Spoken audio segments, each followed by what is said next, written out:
evidências empíricas sobre o modelo ricardiano. Agora vamos colocar exemplos para ver o modelo ricardiano, como é que a gente pode percebê-lo um pouco mais na prática. O modelo ricardiano de comércio internacional é uma ferramenta extremamente útil para pensar sobre as razões pelas quais o comércio pode acontecer e sobre os efeitos do comércio internacional no bem-estar nacional. Então, claro que, ainda que seja uma teoria, né, com todas as suas simplificações, ainda é uma maneira eficiente da gente estudar, analisar e refletir sobre como funciona o comércio internacional. Portanto, é importante aprender. Às vezes os estudantes do século XXI acham que a gente não tem que fazer análises e simplificações que podem parecer desconectadas da realidade. Mas é assim que você aprende a pensar de maneira melhor e de maneira crítica. Mas será que é um modelo que se ajusta bem ao mundo real? O modelo ricardiano faz previsões precisas sobre os fluxos reais do comércio internacional? A resposta aí dos autores é sim, altamente qualificada. Claro que há diversas maneiras pelas quais o modelo ricardiano, ele, claro, faz previsões enganosas, enfim, como toda teoria. Primeiro, como mencionado em nossa discussão de bens não comercializáveis, o modelo ricardiano simplesmente prevê um extremo grau de especialização que não observamos no mundo real. Então, claro que essa, digamos assim, é uma espécie de limitação, mas é uma limitação que não desqualifica a teoria.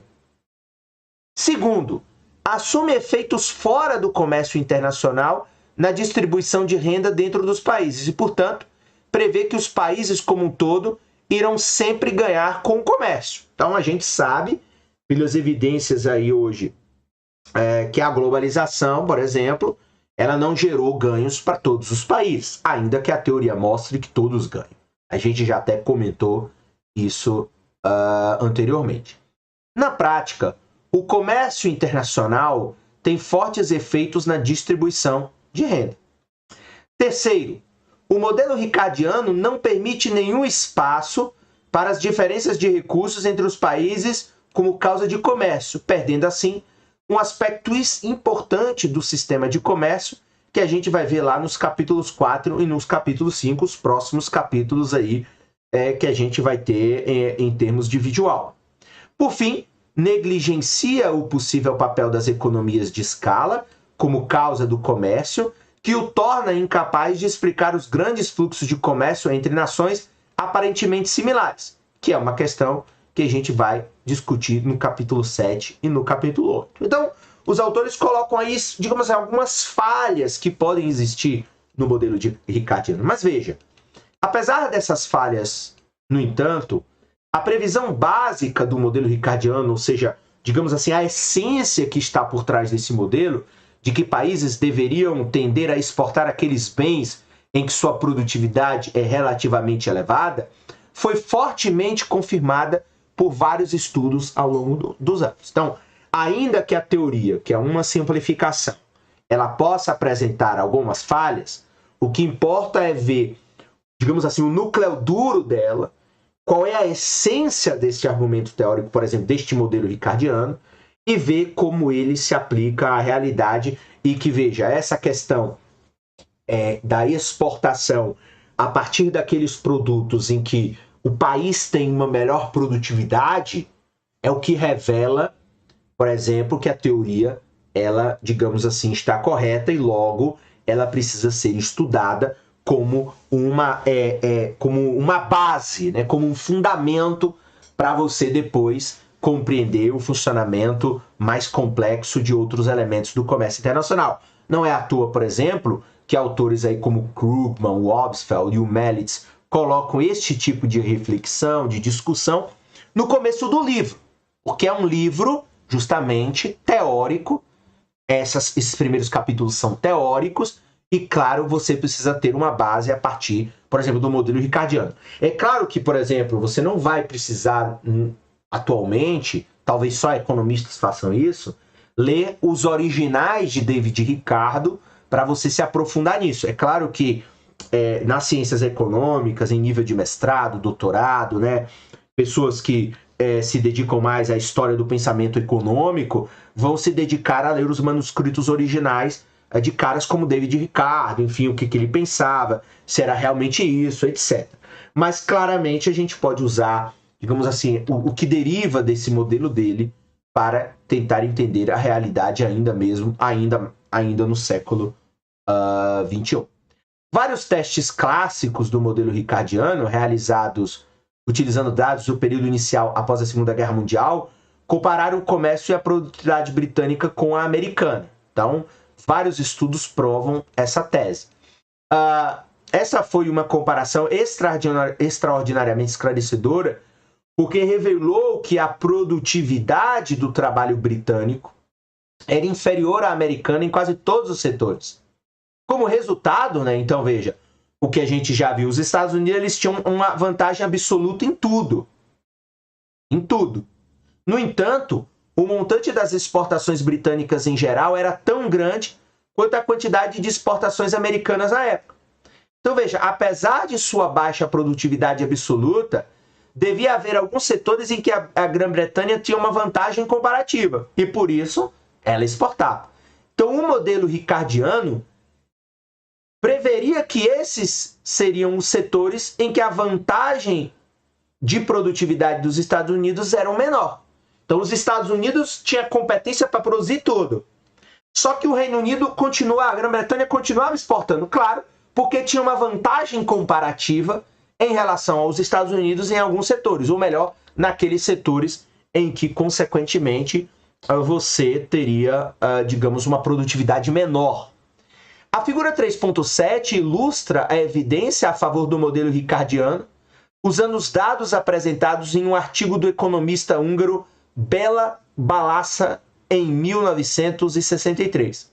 Então veja, essa figura aqui que está ao lado, né, a figura 3.7, compara a proporção das exportações dos Estados Unidos e britânica em 1951 com a proporção da produtividade de mão de obra dos Estados Unidos e britânica para 26 indústrias manufatureiras. Então, proporção das exportações e proporção da produtividade. A proporção da produtividade é medida no eixo horizontal e a relação da exportação no eixo vertical. Então, veja, ó, ambos os eixos são dados em uma escala logarítmica, o que acaba por produzir uma imagem mais clara. E aí, o que acontece? Aí a gente vai ver aqui, vamos subir aqui no texto, daqui a pouco a gente volta para a imagem. Em geral, a teoria, então, ricardiana nos levaria a esperar que quanto maior a produtividade relativa na indústria dos Estados Unidos, mais os Estados Unidos seriam propensos, ao contrário do Reino Unido, a exportar para essas indústrias. E é isso que mostra a figura 3.7. Na verdade, esse gráfico de dispersão ele encontra-se muito perto de uma linha inclinada para cima, também mostrada na figura. Então, tendo em conta os dados utilizados para essa comparação, tendo em conta que os dados utilizados para essa comparação são, como todos os dados econômicos sujeitos a erros de medição substancial, o encaixe ele é muito próximo, né? Então, se a gente vai ver, olha lá. Então, o que acontece? A proporção das exportações aqui, Estados Unidos e Grã-Bretanha, e a produtividade, né? Então, claramente, um estudo comparativo mostrou que as exportações dos Estados Unidos elas eram altas. Então, as indústrias que mais exportavam em relação às indústrias, às exportações britânicas, eram aquelas indústrias que tinham maior produtividade relativa de mão de obra.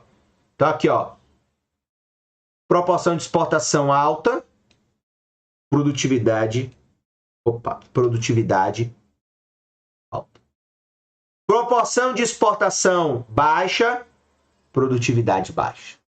Então veja como a teoria ricardiana se confirma nesta análise entre Reino Unido e Estados Unidos.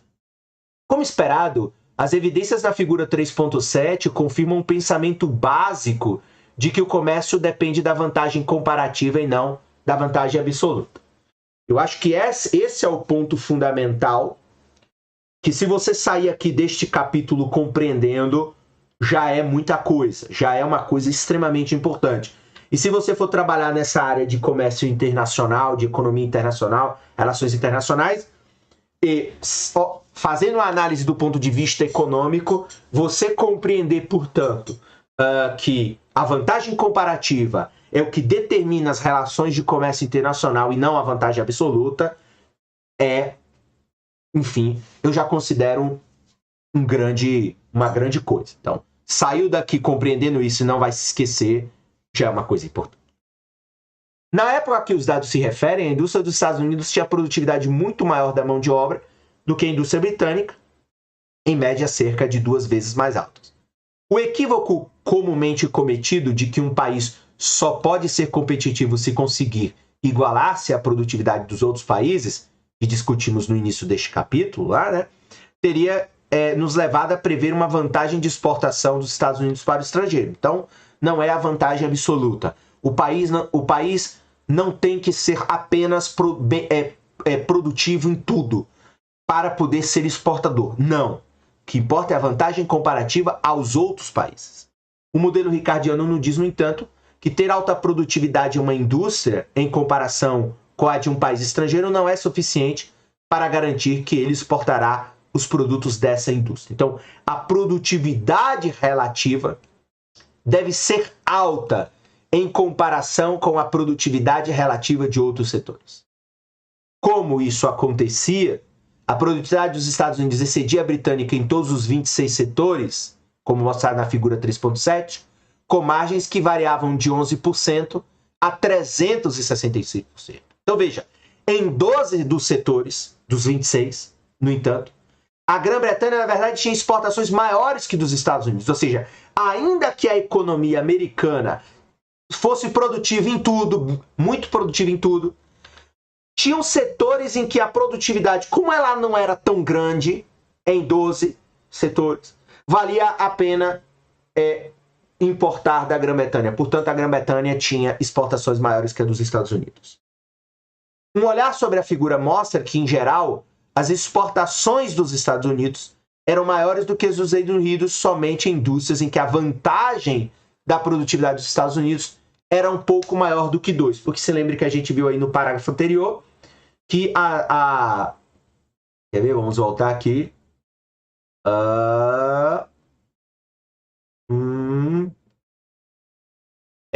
Aqui o modelo ricardiano, a produtividade. Eu acho que mais um pouquinho aqui para cima. Não, acho que eu me confundi. O modelo ricardiano, a produtividade, comparação, mas aqui dizia a produtividade, aqui, em média, cerca de 2 vezes mais alta. Então, claramente, ou seja, aonde a produtividade era superior a 2, no caso dos Estados Unidos, valia a pena, claro, tirando todos os custos, mão de obra, transporte, etc., valia a pena, portanto, produzir nos Estados Unidos. Então, olha lá, um olhar sobre a figura mostra que as exportações dos Estados Unidos eram maiores do que aonde a indústria tinha uma produtividade acima de 2, ou seja, era 2 vezes mais produtiva que a mesma indústria, só que no Reino Unido, né? Então, isso mostra aí como funciona. Evidências mais recentes sobre o modelo ricardiano têm sido menos definitivas. Em parte isso ocorre porque o crescimento do comércio mundial e a resultante especialização das economias nacionais significam que não temos a oportunidade de ver o que os outros, de ver o que os países fazem mal. Então veja, ó, a complexidade da própria economia global hoje, assim, é bem complexo, como aí está posto, né? Às vezes da gente identificar, digamos assim, a olho nu, de fato, o que cada país consegue se especializar e falar assim, esse país é especialista nisso, porque são tantos produtos, tantas complexidades, enfim. Na economia mundial do século XXI, Os países muitas vezes não produzem mercadorias as quais eles têm desvantagem comparativa. Então não há nenhuma maneira de medir a sua produtividade nesses setores. Por exemplo, a maioria dos países não produz aviões. Então não tem como dizer que, sei lá, o Chile tem uma baixa produtividade em aviões porque simplesmente eles não fabricam aviões. Por isso não existem dados sobre seus requisitos de mão de obra unitária para essa fabricação. Todavia, várias evidências sugerem que as diferenças na produtividade do trabalho continuam a desempenhar um papel importante na determinação do comércio mundial. Talvez a demonstração mais impressionante da utilidade contínua da teoria ricardiana, da vantagem comparativa, seja a maneira como ela explica o surgimento de países de produtividade global muito baixa como potências de exportação em algumas indústrias. Então, os autores colocam aí o fato de que, por exemplo, muitos países, né, por exemplo, países africanos ou países do Sudeste Asiático que não possuem, são países que claramente você os identifica como países de baixa produtividade ou de produtividade global muito baixa, mas que são potências de exportação em alguns produtos ou em algumas indústrias. Considere, por exemplo, lá, o caso das exportações de vestuário de Bangladesh. Então veja, a indústria de vestuário desse país recebeu o pior tipo de publicidade em abril de 2013, quando um edifício que abriga 5 fábricas de vestuário desabou, matando mais de 1.000 pessoas. Nos bastidores dessa tragédia, no entanto, estava o crescimento das exportações de vestuário de Bangladesh, que foram rapidamente ganhando da China, antes o fornecedor dominante. Então você pega um país visivelmente pobre, um país onde a produtividade global ela é baixa, enfim, Bangladesh é um país também meio rural, mas que começam a fabricar, por exemplo, roupas, e essas roupas começam a ganhar o mercado internacional, ganhando inclusive da China. Então esse rápido crescimento ocorreu apesar de Bangladesh ser um país muito pobre, com baixíssima produtividade geral, mesmo em comparação com a China, que, como já vimos, é ainda de baixa produtividade em comparação com os Estados Unidos. Então, o que as evidências empíricas explicam? Então, qual era o segredo do sucesso de Bangladesh? Então, o país tem produtividade bastante baixa, mesmo na produção de vestuário, mas sua desvantagem de produtividade é muito menor do que em outras indústrias. Então, a nação tira vantagem de ser, digamos assim, como eu já falei anteriormente, ela tira vantagem na indústria de vestuário porque ela é menos pior na indústria de vestuário. Ela é muito pior em outras indústrias, mas na indústria de vestuário ela é menos pior. E por ela ser menos pior, ela consegue, portanto, vantagem comparativa no mercado, no comércio internacional. A tabela 3.3 ilustra este ponto com algumas estimativas com base em dados de 2011. Então vamos ver aqui, ó. Olha lá, Bangladesh versus China 2011. Então, todas as indústrias, a produção de Bangladesh por trabalhador com o percentual da China, 28,5%, e vestuário é 77%. E as exportações de Bangladesh como percentual da China, 1 e 15%. Então isso mostra aí que, por exemplo, Bangladesh vai se especializar, e aí a teoria ricardiana nos ajuda a compreender isso, vai se especializar naquilo em que ela é menos pior. Em comparação com a China, então, Bangladesh ainda tem uma desvantagem absoluta na produção de vestuário. Então, claramente, o que a gente já viu lá nos exemplos, né, do queijo, do vinho. Então, claramente, você tem... Bangladesh é um país que, até para produzir vestuário, é um país com baixa produtividade. Só que o vestuário é o menos pior. Mas como sua produtividade relativa lá em vestuário é muito maior do que as suas outras indústrias, Bangladesh tem uma forte vantagem comparativa em vestuário e sua indústria de vestuário está levando a China a uma corrida pelo dinheiro. Em suma, embora alguns economistas acreditem que o modelo ricardiano seja uma descrição totalmente adequada das causas e consequências do comércio mundial, suas duas implicações principais, que são, portanto, que as diferenças de produtividade desempenham um papel importante no comércio internacional, e isso continua valendo, a teoria ricardiana explica isso muito bem, e que a vantagem comparativa, ao invés da absoluta, é o que importa. Também é uma implicação que, digamos assim, está no background, é o ponto crucial do que o modelo ricardiano nos apresenta, enfim, e nos prepara para ter este tipo de compreensão. Então, parecem ser suportadas pelas evidências. Então, a descrição totalmente adequada das causas do comércio mundial, suas duas implicações parecem ser suportadas pelas evidências. Então, as evidências da economia real, ainda que, claro, muito mais complexas, muito mais difíceis de serem, digamos assim, detalhadas de maneira didática, porque se eu vou detalhar algo muito complexo de forma didática, eu tenho que simplificar. Então, consequentemente, você tem aí o uso desse modelo ricardiano. Aqui, no final do capítulo, nós temos um resumo, né, dos principais pontos